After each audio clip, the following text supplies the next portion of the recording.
Bharatiya Janata party की चुनावी रणनीतियां एक जटिल गणित की तरह होती हैं, जिसमें हर कदम अलग चुनाव की बिसात पर बिछाया जाता है। राजनीतिक गलियारों में इस समय एक दिलचस्प चर्चा चल रही है। अगर भाजपा दिल्ली में जीतती है तो वो 2027 में उत्तर प्रदेश हार सकती है।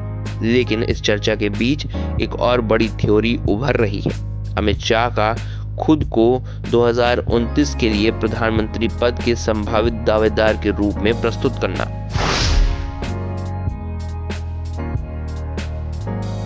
सूत्रों की माने तो भाजपा इस समय एक अलग रणनीति पर काम कर रही है। दिल्ली में अगर हार भी होती है तो पार्टी यूपी को बचाने के लिए अपनी पूरी ताकत झोंक देगी। भाजपा के लिए दिल्ली भले ही महत्वपूर्ण है, लेकिन यूपी उसकी राजनीतिक रीढ़ है।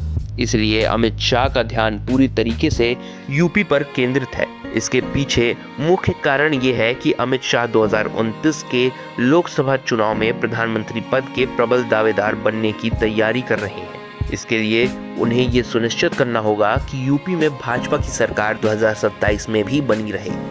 यही वजह है कि उन्होंने 2022 में योगी आदित्यनाथ को दोबारा मुख्यमंत्री बनाए जाने का समर्थन किया था। अमित शाह चाहते थे कि योगी यूपी में व्यस्त रहें ताकि राष्ट्रीय राजनीति में उनका हस्तक्षेप कम हो और खुद अमित शाह का रास्ता साफ हो सके।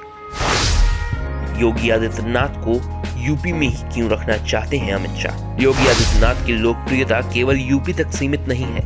हिंदुत्व के एक मजबूत चेहरे के रूप में उनकी छवि पूरे देश में बनी हुई है। ऐसे में यदि योगी राष्ट्रीय राजनीति में सक्रिय हो जाते हैं तो अमित शाह की प्रधानमंत्री बनने की राह मुश्किल हो सकती है। इसलिए शाह ने 2022 में उन्हें यूपी में बनाए रखने के लिए रणनीति अपनाई थी। यूपी का मुख्यमंत्री वही व्यक्ति होना चाहिए जो अमित शाह के नियंत्रण में रहे। योगी आदित्यनाथ स्वतंत्र निर्णय लेने के लिए जाने जाते हैं, लेकिन अमित शाह ने उन्हें बार बार संघ और संगठन के नाम पर अनुशासित करने की कोशिश की थी। अगर यूपी में 2027 में भाजपा जीत जाती है तो अमित शाह के लिए ये एक बड़ी उपलब्धि होगी। ये उन्हें पार्टी में एक मजबूत दावेदार बना देगी और मोदी के बाद संभावित प्रधानमंत्री के रूप में उनकी स्थिति को मजबूत करेगी।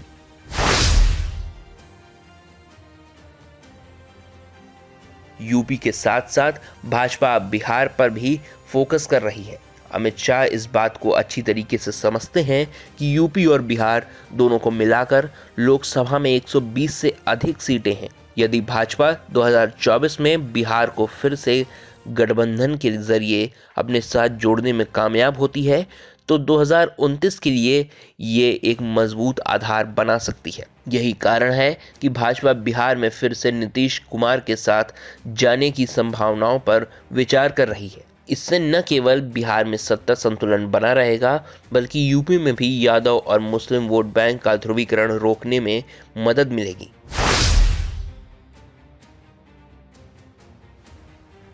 अगर भाजपा दिल्ली में जीतती है तो पार्टी के नेता और कार्यकर्ता यूपी को हल्के में ले सकते हैं। इससे संगठनात्मक कमजोरी आ सकती है, जिसका फायदा विपक्ष उठा सकता है। यूपी में अखिलेश यादव, मायावती और कांग्रेस यदि एकजुट हो जाते हैं तो भाजपा के लिए ये एक बड़ी चुनौती होगी। खासतौर पर दलित, पिछड़ा और मुस्लिम वोट बैंक को एक करने की कोशिश हो रही है, जो 2027 में भाजपा के लिए नुकसानदेह साबित हो सकती है। यूपी के चुनाव स्थानीय मुद्दों पर होते हैं। अगर भाजपा ने सिर्फ हिंदुत्व और राष्ट्रवाद के मुद्दों को ही आगे बढ़ाया और रोजगार, महंगाई, किसानों की समस्याओं को नजरअंदाज किया तो जनता का गुस्सा 2027 में भाजपा के खिलाफ जा सकता है।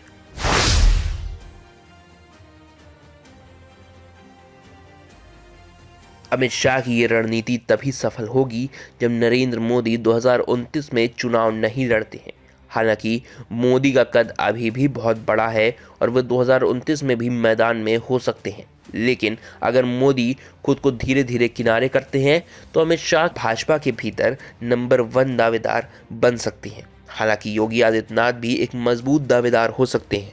अगर यूपी में 2027 में भाजपा की जीत होती है और योगी आदित्यनाथ मजबूत होकर उभरते हैं तो अमित शाह के लिए चुनौती बढ़ सकती है। यही वजह है कि शाह चाहते हैं कि योगी केवल यूपी तक सीमित रहें और राष्ट्रीय राजनीति में उनकी भूमिका सीमित रहे। दिल्ली में जीत और यूपी में हार की थ्योरी राजनीतिक गलियारों में एक बड़ी चर्चा का विषय बनी हुई है, लेकिन असली खेल अमित शाह की 2029 की प्रधानमंत्री पद की महत्वाकांक्षाओं से जुड़ा हुआ है। अगर भाजपा दिल्ली हारती है तो उसकी रणनीति यूपी पर पूरे फोकस करने की होगी। बिहार में फिर से गठबंधन करने की कोशिश होगी ताकि यूपी में भाजपा को नुकसान ना हो। अमित शाह के लिए 2027 का यूपी चुनाव निर्णायक साबित हो सकता है। अगर यूपी में भाजपा हारती है तो उनके प्रधानमंत्री बनने की योजना को झटका लग सकता है, लेकिन अगर यूपी में जीत होती है और योगी आदित्यनाथ मुख्यमंत्री बने रहते हैं तो शाह का 2029 का दावा मजबूत हो सकता है। अब देखना ये होगा कि भाजपा दिल्ली और बिहार में क्या रणनीति अपनाती है और यूपी में अपनी सत्ता बचाने के लिए किस तरह के कदम उठाती है।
और आप हमसे जुड़े रहने के लिए सब्सक्राइब करें YouTube पर, फॉलो करें ट्विटर पर और लाइक करें Facebook पर। और ज्यादा जानकारी के लिए आपको टाइप करना होगा सिर्फ न्यूज नशा।